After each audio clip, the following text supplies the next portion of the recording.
Mas Febri, dalam tuntutan Sambo, jaksa menyebut motif tidak menjadi fokus karena sifatnya sangat individual dan tidak spesifik. Begitu juga dalam tuntutan terdakwa yang lain soal motif ya.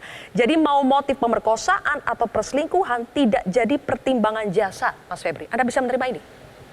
Dari awal sebenarnya kami, saya bicara dalam kapasitas sebagai kuasa hukum Bu Putri ya tentu saja. Motif itu penting.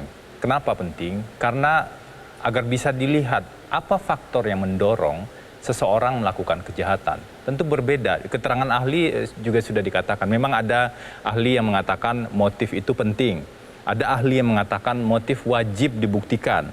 Ada ahli yang mengatakan motif tidak wajib dibuktikan. Jadi memang ada beberapa perbedaan pendapat ahli. Kalau dalam konteks pemahaman kami, motif itu penting dan wajib dibuktikan. Kenapa?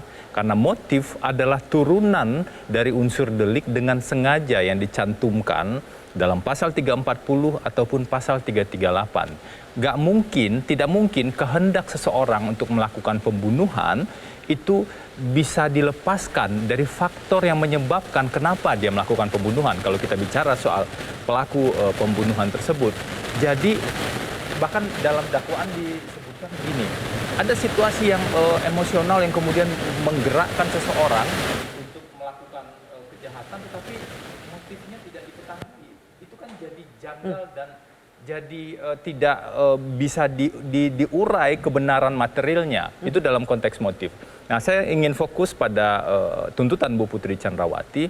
Ada beberapa poin krusial lainnya yang menjadi pondasi, kalau ibarat sebuah bangunan ya, ada beberapa tiang-tiang pondasi utama yang dibuat oleh jaksa, dan kami melihat tiang pondasi itu rapuh. Jadi kalau tiang pondasinya rapuh, bangunannya pasti rapuh. Misalnya terkait dengan tuduhan Bu Putri mengetahui dan menghadiri pertemuan di lantai 3 Rumah Saguling. Faktanya di fakta persidangan yang mengatakan itu hanya satu orang saksi. Pertemuan ada, tapi antara Pak Ferdi Sambo pertama memanggil Ricky.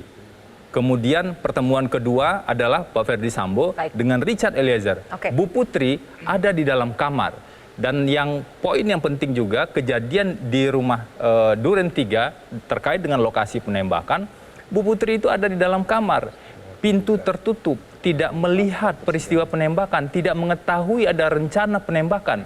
Bagaimana seseorang yang kebetulan berada di tempat yang salah, di waktu yang keliru, kemudian juga dituduh melakukan pembunuhan berencana. Dalam konteks itulah kami melihat beberapa bangunan tuduhan ini sebenarnya dibangun dengan dasar bukti yang sangat rapuh.